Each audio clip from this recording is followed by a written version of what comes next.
ನಮಸ್ಕಾರ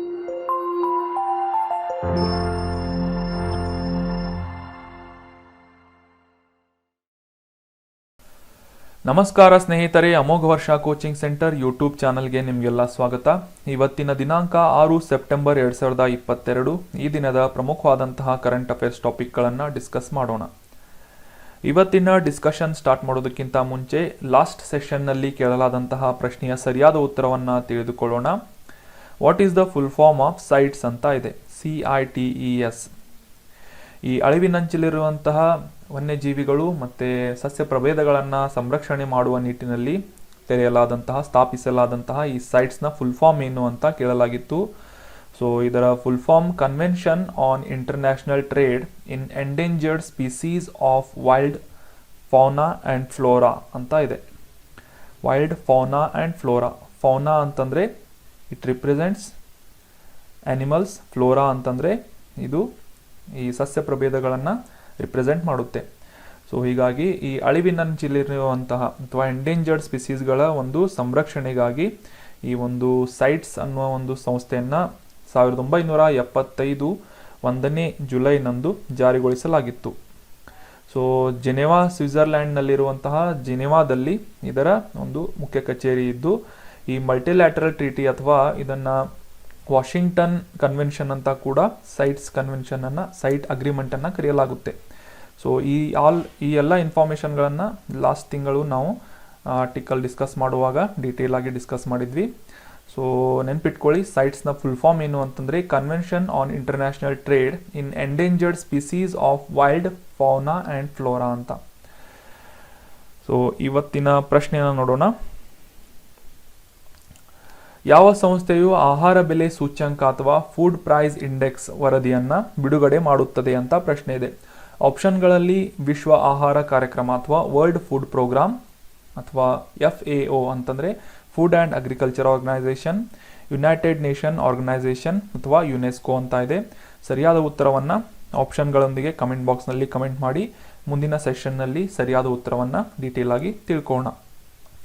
ಅದೇ ರೀತಿ ಲಾಸ್ಟ್ ಸೆಷನ್ನಲ್ಲಿ ಡಿಸ್ಕಸ್ ಮಾಡಲಾದಂತಹ ಪ್ರಶ್ನೆಯ ಸರಿಯಾದ ಉತ್ತರವನ್ನು ನೀಡಿದಂತಹ ಎಲ್ಲ ಕ್ಯಾಂಡಿಡೇಟ್ಸ್ಗಳಿಗೂ ಕಂಗ್ರ್ಯಾಚುಲೇಷನ್ಸ್. ಇದೇ ರೀತಿ ಡಿಸ್ಕಷನ್ನಲ್ಲಿ ಭಾಗವಹಿಸ್ತಾ ಇರಿ ಅಂತ ಹೇಳ್ತಾ, ಈಗ ಒಂದು ರೀಸೆಂಟಾಗಿ ಒಂದು ಕಮೆಂಟ್ನಲ್ಲಿ ನೋಡಿದ ಹಾಗೆ ಇನ್ನೂ ಹೆಚ್ಚಿನ ಆರ್ಟಿಕಲ್ಸ್ಗಳನ್ನು ಡಿಸ್ಕಸ್ ಮಾಡಿ ಅಂತ ಸಜೆಷನ್ ಬಂದಿತ್ತು ಕ್ಯಾಂಡಿಡೇಟ್ಸ್ಗಳಿಂದ. ಸೊ ಕ್ವಾಂಟಿಟಿಗಿಂತ ಕ್ವಾಲಿಟೇಟಿವ್ ಡಿಸ್ಕಷನ್ ಇಂಪಾರ್ಟೆಂಟ್ ಆಗುತ್ತೆ. ಸೊ ಹೀಗಾಗಿ ಹೆಚ್ಚಿನ ಆರ್ಟಿಕಲ್ಸ್ಗಳನ್ನು ಡಿಸ್ಕಸ್ ಮಾಡ್ತಾ ಹೋದರೆ ಅದು ವಿಡಿಯೋ ತುಂಬ ಲೆಂದಿ ಆಗೋದ್ರಿಂದ ಅದು ನಿಮಗೆ ಬೋರ್ ಆಗ್ಬೋದು.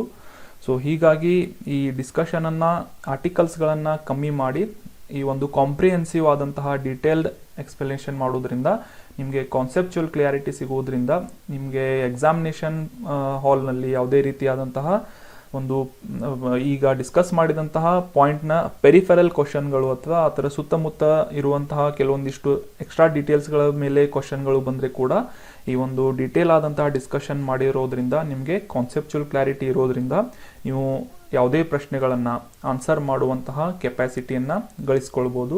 ಸೊ ಹೀಗಾಗಿ ಈ ಒಂದು ಆರ್ಟಿಕಲ್ಸ್ಗಳ ನಂಬರ್ಗಳನ್ನು ಕಮ್ಮಿ ಮಾಡಿ ಅದರ ಒಂದು ಡೀಟೇಲ್ ಆದಂತಹ ಡಿಸ್ಕಷನ್ ಮಾಡೋದ್ರಿಂದ ನಿಮಗೆ ಜಾಸ್ತಿ ಬೆನಿಫಿಟ್ ಆಗೋದ್ರಿಂದ ಈ ಒಂದು ಆರ್ಟಿಕಲ್ಗಳನ್ನು 5 ಅಥವಾ 6 ಆರ್ಟಿಕಲ್ಗಳನ್ನು ಡೈಲಿ ಡಿಸ್ಕಸ್ ಮಾಡಲಾಗುತ್ತೆ. ಸೊ ಡೈಲಿ 5-6 ಅಂತಂದರೆ ಒಂದು ತಿಂಗಳಲ್ಲಿ ನಿಮ್ಮ ಹತ್ರ 120 to 130 ಆರ್ಟಿಕಲ್ಸ್ಗಳು ಇರುತ್ತೆ. ಸೊ ಹೀಗಾಗಿ ಅವುಗಳನ್ನು ರಿವೈಸ್ ಮಾಡೋದ್ರ ಮೂಲಕ ನೀವು ಪ್ರತಿ ತಿಂಗಳು 100ರಿಂದ 130 ಆರ್ಟಿಕಲ್ಸ್ಗಳನ್ನು ಡೀಟೇಲ್ ಆಗಿ ಅಂಡರ್ಸ್ಟ್ಯಾಂಡ್ ಮಾಡ್ಕೋಬೋದು. ಅಷ್ಟೇ ಅಲ್ಲದೆ ಈಗ ನಾವು ಡೈಲಿ ಡಿಸ್ಕಷನ್ ಏನು ಮಾಡ್ತಾ ಇರ್ತೀವಿ, ನೀವು ಒಂದು ನೋಟ್ಬುಕ್ಕನ್ನು ತಗೊಂಡು ಇಂಪಾರ್ಟೆಂಟ್ ಪಾಯಿಂಟ್ಸ್ಗಳನ್ನು ನೋಟ್ಸ್ ಮಾಡ್ತಾ ಹೋಗಿ. ಸೊ ಹೀಗಾಗಿ ನಿಮಗೆ ರಿವೈಸ್ ಮಾಡೋದಕ್ಕೆ ಕೂಡ ಅನುಕೂಲ ಆಗುತ್ತೆ. ನಿಮ್ಮ ಸ್ವಂತ ಹ್ಯಾಂಡ್ ರೈಟಿಂಗ್ ಇರೋದ್ರಿಂದ ನಿಮಗೆ ರಿವಿಷನಲ್ಲಿ ಸಾಕಷ್ಟು ಬೆನಿಫಿಟ್ ಆಗುತ್ತೆ. ಯಾವುದೇ ರೀತಿಯಾದಂತಹ ನಿಮ್ಮ ಎಷ್ಟೇ ನೀವು ಕರೆಂಟ್ ಅಫೇರ್ಸ್ಗಳನ್ನು, ಎಷ್ಟೇ ನ್ಯೂಸ್ ಪೇಪರ್ಗಳನ್ನು ಓದಿದ್ರು ಕೂಡ 100% ಕರೆಂಟ್ ಅಫೇರ್ಸ್ಗಳಲ್ಲಿ ಒಂದು ಕಮಾಂಡನ್ನು ಹೊಂದ್ಕೊಳ್ಳೋದು ಡಿಫಿಕಲ್ಟ್ ಆಗುತ್ತೆ. ಸೊ ಹೀಗಾಗಿ ಜಸ್ಟ್ ನಂಬರ್ ಆಫ್ ಕ್ವಾಂಟಿಟಿಗಿಂತ ಕ್ವಾಲಿಟಿ ಇಂಪಾರ್ಟೆಂಟ್ ಆಗಿರೋದ್ರಿಂದ ಕಾನ್ಸೆಪ್ಚುಯಲ್ ಕ್ಲಾರಿಟಿ ಅಂಡರ್ಸ್ಟ್ಯಾಂಡ್ ಮಾಡಿಕೊಂಡ್ರೆ ನೀವು ಈ ಒಂದು ಕ್ವಶನ್ಸ್ಗಳನ್ನು ಫೇಸ್ ಮಾಡುವುದಕ್ಕೆ ನಿಮಗೆ ಕಾನ್ಫಿಡೆನ್ಸ್ ಬರುತ್ತೆ. ಇವತ್ತಿನ ಡಿಸ್ಕಷನನ್ನು ಸ್ಟಾರ್ಟ್ ಮಾಡೋಣ. ನಮ್ಮ ಅಮೋಘ ವರ್ಷ ಕೋಚಿಂಗ್ ಸೆಂಟರ್ನಲ್ಲಿ ಹೊಸ PC ಮತ್ತು PSI ಬ್ಯಾಚ್ಗಳು ಪ್ರಾರಂಭವಾಗ್ತಾ ಇವೆ. ಸೊ ಇಂಟ್ರೆಸ್ಟ್ ಇರುವಂತಹ ಸೀರಿಯಸ್ ಅಸ್ಪಿರೆಂಟ್ಸ್ಗಳು ವಿಜಯನಗರದಲ್ಲಿರುವಂತಹ ಬ್ರಾಂಚ್ಗೆ ಭೇಟಿ ನೀಡುವುದರ ಮೂಲಕ ಅಡ್ಮಿಷನ್ ಮಾಡ್ಕೋಬಹುದು. ನಮ್ಮ ಯೂಟ್ಯೂಬ್ ಚಾನಲನ್ನು ಫಸ್ಟ್ ಟೈಮ್ ಭೇಟಿ ಮಾಡ್ತಾ ಇದ್ದರೆ ಸಬ್ಸ್ಕ್ರೈಬ್ ಮಾಡಿ, ಬೆಲ್ ಐಕಾನನ್ನು ಕ್ಲಿಕ್ ಮಾಡಿ. ಇದರಿಂದ ನಾವು ಅಪ್ಲೋಡ್ ಮಾಡುವಂತಹ ಎಲ್ಲ ವಿಡಿಯೋಗಳ ನೋಟಿಫಿಕೇಷನನ್ನು ನೀವು ಇನ್ಸ್ಟಂಟಾಗಿ ಪಡಿಬೋದು. ಈ ಕಂಟೆಂಟ್ ಇಷ್ಟ ಆದರೆ ನಿಮ್ಮ ಫ್ರೆಂಡ್ಸ್ ಜೊತೆ ಶೇರ್ ಮಾಡಿ. ನಿಮ್ಮ ಯಾವುದೇ ಸಜೆಷನ್ಗಳು, ಕ್ವೆರಿಗಳು ಇದ್ದರೆ ಕಮೆಂಟ್ ಬಾಕ್ಸ್ನಲ್ಲಿ ಕಮೆಂಟ್ ಮಾಡಿ ಅಂತ ಹೇಳ್ತಾ ಇವತ್ತಿನ ಡಿಸ್ಕಷನ್ಗೆ ಸಂಬಂಧಿಸಿದಂತಹ ಆರ್ಟಿಕಲ್ಗೆ ಸಂಬಂಧಿಸಿದಂತಹ ಮೊದಲ ಪ್ರಶ್ನೆಯನ್ನು ನೋಡೋಣ. ಯಾವ ಏಷ್ಯಾ ದೇಶವು ರಾಮನ್ ಮ್ಯಾಗ್ಸೆಸೆ ಪ್ರಶಸ್ತಿಯನ್ನು ನೀಡುತ್ತದೆ ಅಂತ ಪ್ರಶ್ನೆ ಇದೆ.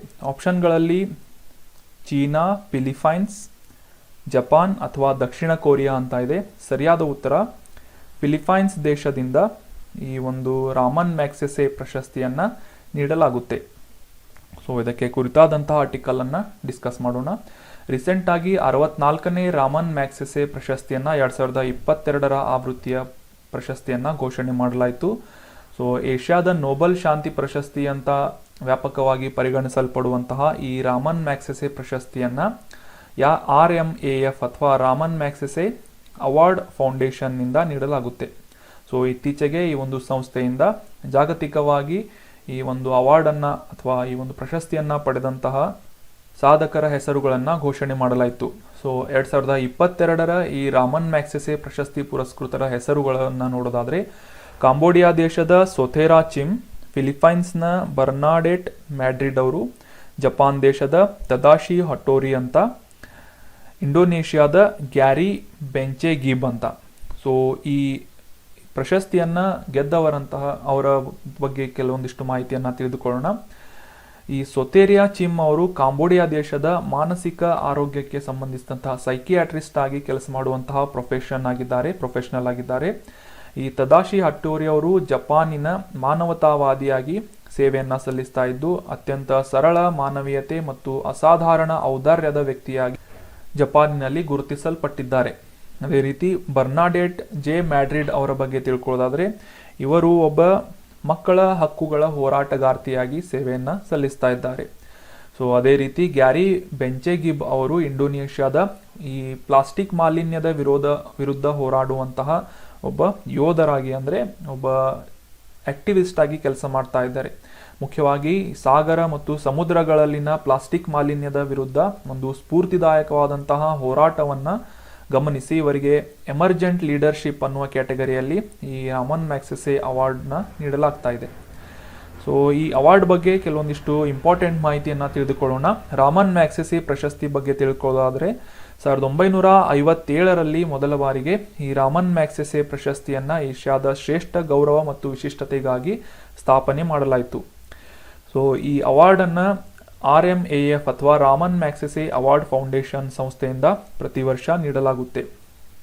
ಈ ಒಂದು ರಾಮನ್ ಮ್ಯಾಗ್ಸೆಸೆ ಬಗ್ಗೆ ತಿಳ್ಕೊಳ್ಳೋದಾದರೆ ಇವರು ಫಿಲಿಪೈನ್ಸ್ ದೇಶದ 3ನೇ ಅಧ್ಯಕ್ಷರಾಗಿ ಸೇವೆಯನ್ನು ಸಲ್ಲಿಸಿದಂತಹ ವ್ಯಕ್ತಿಯಾಗಿದ್ದಾರೆ. ಈ ಒಂದು ಅವಾರ್ಡ್ ಮೆಡಲ್ನಲ್ಲೂ ಕೂಡ ನೋಡ್ಬೋದು ರಾಮನ್ ಮ್ಯಾಗ್ಸೆಸೆ ಅವರ ಚಿತ್ರವನ್ನು ನಾವು ಕಾಣಬಹುದಾಗಿದೆ. ಸೊ ಈ ಒಂದು ಪ್ರಶಸ್ತಿಯನ್ನು ಪ್ರಪಂಚದಾದ್ಯಂತ ಏಷ್ಯಾದ ನೋಬೆಲ್ ಪ್ರಶಸ್ತಿಯಂತೆ ಗುರುತಿಸಲಾಗ್ತಾ ಇದೆ. ಸೊ ಆಗಸ್ಟ್ 31ರಂದು ಅಂದರೆ ರೀಸೆಂಟಾಗಿ ಫಿಲಿಪೈನ್ಸ್ನ ಮನಿಲಾದಲ್ಲಿ ನಡೆದಂತಹ ಒಂದು ಸಮಾರಂಭದಲ್ಲಿ ವಾರ್ಷಿಕವಾಗಿ ನೀಡಲಾಗುವಂತಹ ಈ ರಾಮನ್ ಮ್ಯಾಗ್ಸೆಸೆ ಅವಾರ್ಡನ್ನು ಈ 4 ಜನ ವಿಜೇತರಿಗೆ ನೀಡಲಾಯಿತು. ಸೊ ಮೊದಲ ಬಾರಿಗೆ ಈ ಒಂದು ರಾಮನ್ ಮ್ಯಾಗ್ಸೆಸೆ ಪ್ರಶಸ್ತಿಯನ್ನು ನೀಡಿದಂತಹ ವರ್ಷವನ್ನು ನೋಡೋದಾದರೆ 31 ಆಗಸ್ಟ್ 1958ರಂದು ಮೊದಲ ಬಾರಿಗೆ ರಾಮನ್ ಮ್ಯಾಗ್ಸೆಸೆ ಅವಾರ್ಡನ್ನು ನೀಡಲಾಯಿತು. ಸೊ ಮುಂದಿನ ಪ್ರಶ್ನೆಯನ್ನು ನೋಡೋಣ. ಸ್ಪರ್ಶ್ ಅನ್ನುವ ಪಿಂಚಣಿ ವ್ಯವಸ್ಥೆ ಯಾವ ಕ್ಷೇತ್ರಕ್ಕೆ ಸಂಬಂಧಿಸಿದಂತಹ ಸಿಬ್ಬಂದಿಗೆ ನೀಡಲಾಗುತ್ತದೆ ಅಂತ ಪ್ರಶ್ನೆ ಇದೆ. ಆಪ್ಷನ್ಗಳಲ್ಲಿ BSNL ಸಂಸ್ಥೆ, ಪೊಲೀಸ್, ಡಿಫೆನ್ಸ್ ಅಥವಾ ಬ್ಯಾಂಕ್ ನಿವೃತ್ತ ನೌಕರರಿಗೆ ಈ ಒಂದು ಪಿಂಚಣಿ ವ್ಯವಸ್ಥೆ, ಸ್ಪರ್ಶ್ ಅನ್ನುವ ಪಿಂಚಣಿ ವ್ಯವಸ್ಥೆ ಸಂಬಂಧಿಸಿದೆ ಅಂತ ಪ್ರಶ್ನೆ ಇದೆ. ಸೊ ಸರಿಯಾದ ಉತ್ತರ ಆಪ್ಷನ್ 3, ರಕ್ಷಣಾ ಅಥವಾ ಡಿಫೆನ್ಸ್ ಕ್ಷೇತ್ರಕ್ಕೆ ಸಂಬಂಧಿಸಿದಂತಹ ಸಿಬ್ಬಂದಿಗೆ ಸ್ಪರ್ಶ್ ಅನ್ನುವ ಪಿಂಚಣಿ ವ್ಯವಸ್ಥೆಯನ್ನು ಮಾಡಲಾಗಿದೆ. ಸೊ ಈ ಸ್ಪರ್ಶ್ ಅನ್ನುವ ಪಿಂಚಣಿ ವ್ಯವಸ್ಥೆ ಬಗ್ಗೆ ಸ್ವಲ್ಪ ಮಾಹಿತಿಯನ್ನು ತಿಳಿದುಕೊಳ್ಳೋಣ. ಸ್ಪರ್ಶ್ನ ಫುಲ್ ಫಾರ್ಮ್ ಏನು ಅಂತ ಫಸ್ಟ್ ತಿಳ್ಕೊಳ್ಳೋದಾದರೆ system for pension administration, Raksha ಅನ್ನುವ ಒಂದು ಫುಲ್ ಫಾರ್ಮ್ನಲ್ಲಿ ಈ ಒಂದು ಡೈರೆಕ್ಟ್ ಬೆನಿಫಿಟ್ಸ್ ಟ್ರಾನ್ಸ್ಫರ್ ಆಗಿ, ಅಂದರೆ ಈಗ ಸದ್ಯಕ್ಕೆ ಕೆಲಸ ಮಾಡಿ ನಿವೃತ್ತರಾದಂತಹ ರಕ್ಷಣಾ ಒಂದು ಕ್ಷೇತ್ರಕ್ಕೆ ಸಂಬಂಧಿಸಿದಂತಹ ಸಿಬ್ಬಂದಿಗೆ ಈ ಒಂದು ಸ್ಪರ್ಶ್ ಅನ್ನುವ ಡೈರೆಕ್ಟ್ ಮನಿ ಟ್ರಾನ್ಸ್ಫರ್ ಅನ್ನ ನೀಡಲಾಗ್ತಾ ಇದೆ. ಸೊ ಇದು ಆಗಸ್ಟ್ ತಿಂಗಳಲ್ಲಿ ಡಿಫೆನ್ಸ್ ಪಿಂಚಣಿದಾರರಿಗೆ ಡಿಜಿಟಲ್ ರೂಪದಲ್ಲಿ ಸುಮಾರು 3,090 ಕೋಟಿ ರೂಪಾಯಿಗಳನ್ನ ಪಿಂಚಣಿ ಮುಖಾಂತರ ಈ ಒಂದು ಸ್ಪರ್ಶ್ ಅನ್ನುವ ಒಂದು ಪ್ಲಾಟ್ಫಾರ್ಮ್ ಮುಖಾಂತರ ನೀಡಲಾಗಿದೆ.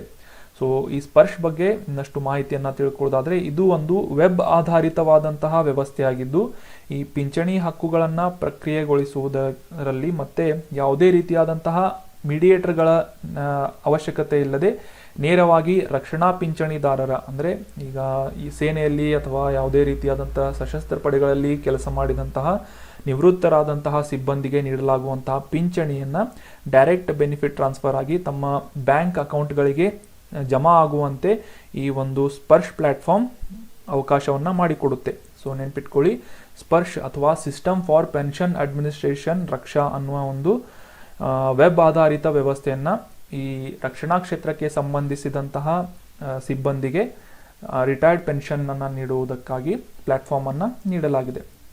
ನೇರವಾಗಿ ಅವರ ಬ್ಯಾಂಕ್ ಖಾತೆಗಳಿಗೆ ಹಣವನ್ನ ವರ್ಗಾವಣೆ ಮಾಡಲಾಗುತ್ತದೆ. ಮುಂದಿನ ಪ್ರಶ್ನೆಯನ್ನ ನೋಡೋಣ.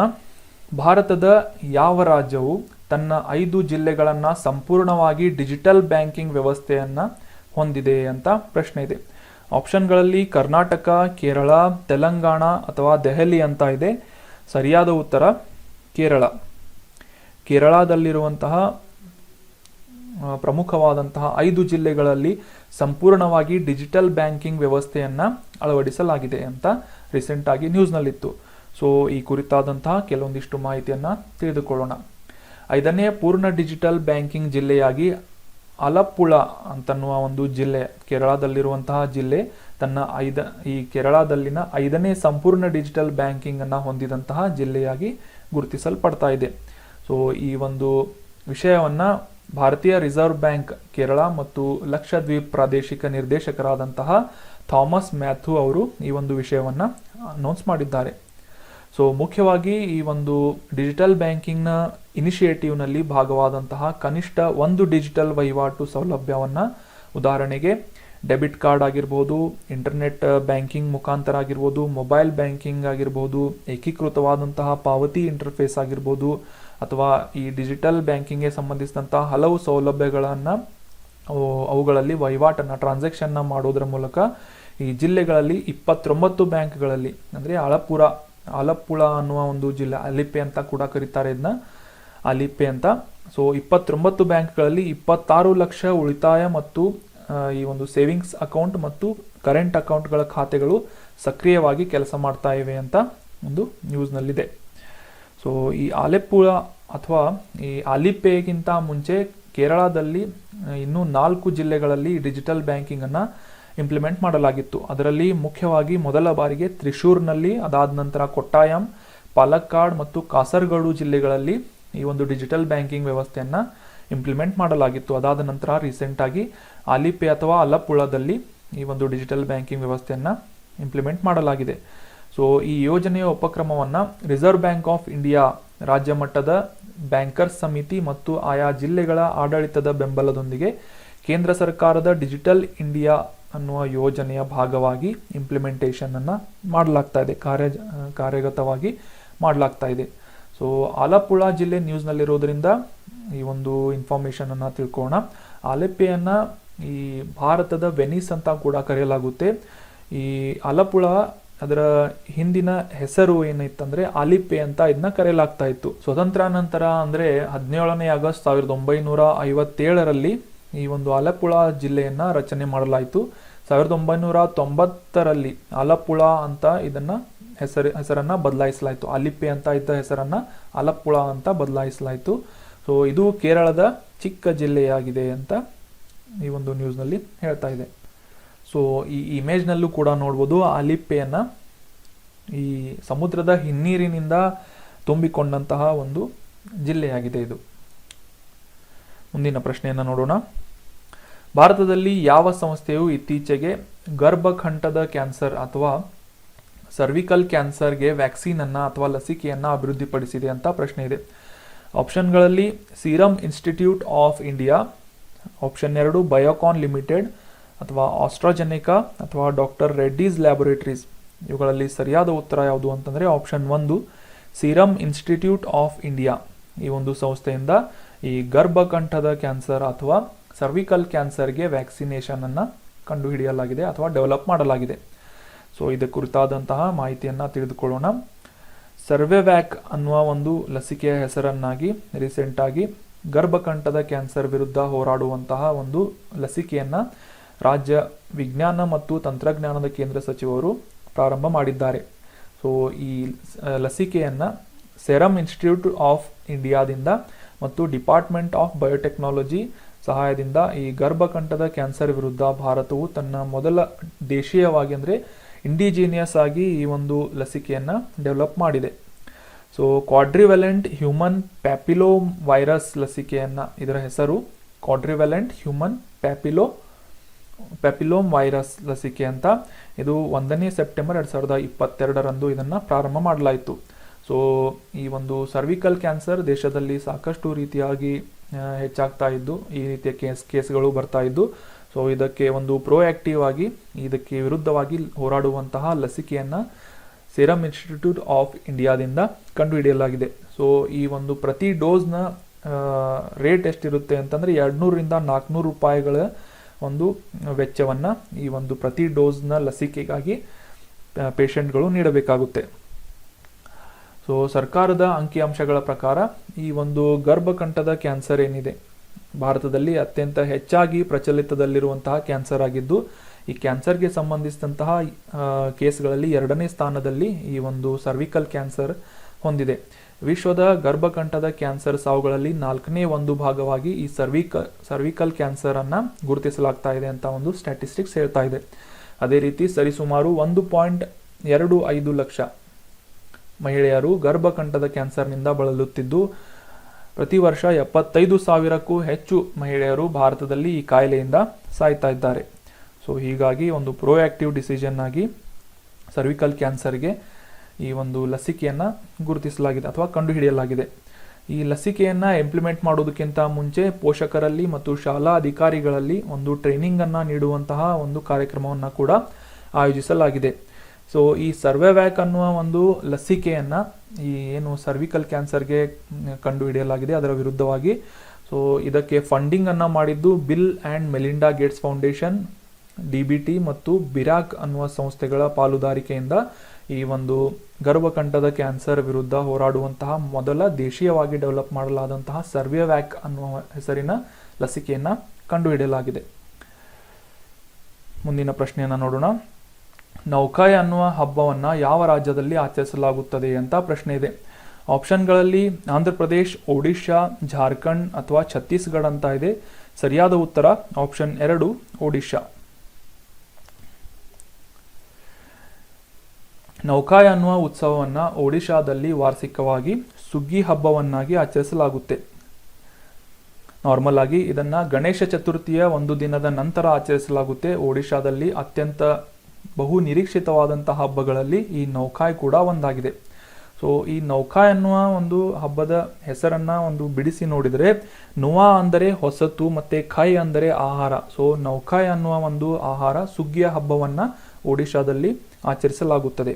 ಕಷ್ಟಪಟ್ಟು ದುಡಿಯುವಂತಹ ಈ ರೈತರು ಕೊಯ್ಲು ಮಾಡಿದಂತಹ ಒಂದು ಋತುವಿನ ಹಬ್ಬವನ್ನಾಗಿ ಭತ್ತದ ಒಂದು ಸುಗ್ಗಿಯನ್ನ ಮಾಡುವ ಹಬ್ಬವಾಗಿ ಈ ನವಾಖಾಯ್ ಅನ್ನುವ ಒಂದು ಉತ್ಸವವನ್ನು ಆಚರಿಸಲಾಗುತ್ತೆ.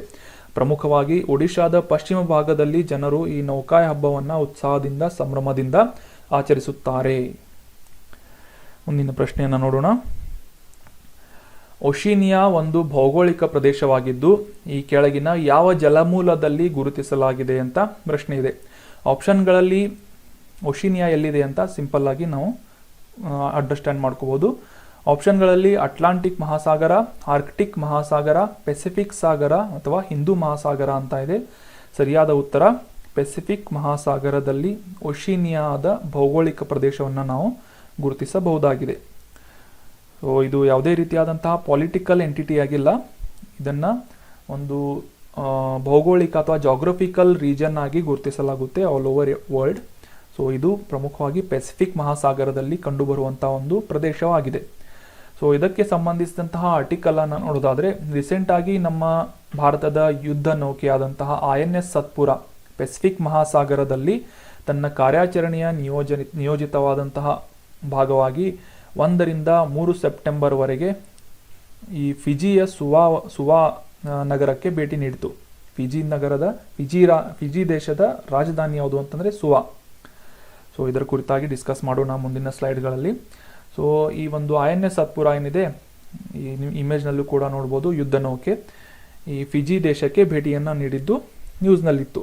ಸೊ ಈ ಹಡಗಿನ ಭೇಟಿ ಮುಖ್ಯವಾಗಿ ಫಿಜಿ ಮತ್ತು ಭಾರತದ ರಾಷ್ಟ್ರಗಳ ನಡುವಿನ ಒಂದು ಸ್ನೇಹ ಮತ್ತು ಸಹಕಾರವನ್ನು ಇನ್ನೂ ಹೆಚ್ಚು ಬಲಪಡಿಸುವ ಗುರಿಯನ್ನು ಹೊಂದಿದ್ದು ಈ INS ಸತ್ಪುರ ಅನ್ನುವ ಯುದ್ಧ ನೌಕೆಯಿಂದ ಫಿಜಿಗೆ ಭೇಟಿಯನ್ನು ನೀಡಲಾಗಿದೆ.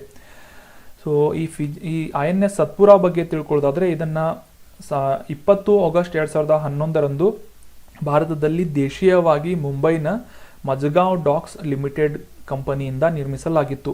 INS ಸತ್ಪುರ ಮಧ್ಯ ಭಾರತದ ಭವ್ಯವಾದಂತಹ ಈ ಸತ್ಪುರ ಪರ್ವತ ಶ್ರೇಣಿ ಅಥವಾ ಈ ಸತ್ಪುರ ಮೌಂಟನ್ ಅವುಗಳ ಹೆಸರಿನಿಂದ ಇನ್ಸ್ಪಿರೇಷನ್ ಅನ್ನು ಪಡ್ಕೊಂಡು INS ಸತ್ಪುರ ಅಂತ ಈ ಒಂದು ಯುದ್ಧ ನೌಕೆ ಹೆಸರನ್ನು ಇಡಲಾಗಿದೆ. ಸೊ ಫಿಜಿ ದೇಶದ ಬಗ್ಗೆ ಸ್ವಲ್ಪ ಮಾಹಿತಿಯನ್ನು ತಿಳ್ಕೊಳ್ಳೋಣ, ಲೊಕೇಶನ್ ಅನ್ನು ಕೂಡ ಅಂಡರ್ಸ್ಟ್ಯಾಂಡ್ ಮಾಡ್ಕೊಳ್ಳೋಣ. ಫಿಜಿ ದಕ್ಷಿಣ ಪೆಸಿಫಿಕ್ ಮಹಾಸಾಗರದಲ್ಲಿ ಓಷಿನಿಯಾ ಭೌಗೋಳಿಕ ಪ್ರದೇಶದ ಒಂದು ಭಾಗವಾಗಿ, ಅದರಲ್ಲಿ ಮುಖ್ಯವಾಗಿ ಮೆಲನೇಷಿಯಾ ಅನ್ನುವ ಒಂದು ಭಾಗದಲ್ಲಿರುವಂತಹ ದ್ವೀಪ ರಾಷ್ಟ್ರವಾಗಿ ಗುರುತಿಸಲಾಗ್ತಾ ಇದೆ.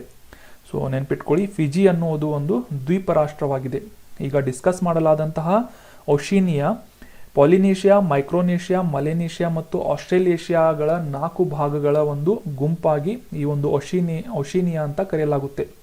ಸೊ ಈ ಒಂದು ಇಮೇಜ್ನಲ್ಲಿ ನೋಡ್ಬೋದು ನೀವು, ಈ 4 ಪ್ರಮುಖವಾದಂತಹ ವಾಟರ್ ಬಾಡಿಗಳ ಒಂದು ಬೃಹತ್ ಆದಂತಹ ಒಂದು ಸಾಗರ ಪ್ರದೇಶ. ಇದು ಪೆಸಿಫಿಕ್ ಮಹಾಸಾಗರದಲ್ಲಿ ಬರುವಂಥ ಪ್ರದೇಶವಾಗಿದೆ.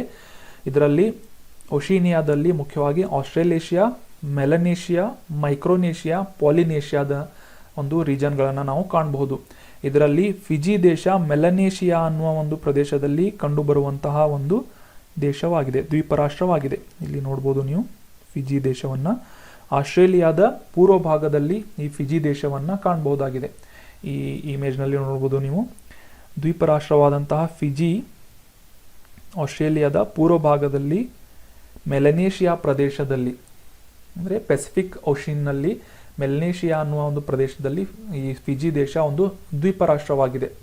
ಸೊ ರೀಸೆಂಟಾಗಿ ನಮ್ಮ ಯುದ್ಧ ನೌಕೆಯಾದಂತಹ, ದೇಶೀಯವಾಗಿ ಡೆವಲಪ್ ಮಾಡಲಾದಂತಹ ಯುದ್ಧ ನೌಕೆ INS ಸತ್ಪುರ ಈ ಫಿಜಿ ದೇಶಕ್ಕೆ ಭೇಟಿಯನ್ನು ನೀಡಿದ್ದು ನ್ಯೂಸ್ನಲ್ಲಿದ್ದರಿಂದ ಈ ಫಿಜಿ ಬಗ್ಗೆ ಕೂಡ ನಾವು ಇದರ ಒಂದು ಜಾಗ್ರಫಿಕಲ್ ಲೊಕೇಶನನ್ನು ತಿಳ್ಕೊಂಡ್ವಿ. ನೆನ್ಪಿಟ್ಕೊಳ್ಳಿ, ಈ ಫಿಜಿ ದೇಶದ ರಾಜಧಾನಿ ಯಾವುದು ಅಂತಂದರೆ ಸುವಾ ಆಗಿದೆ.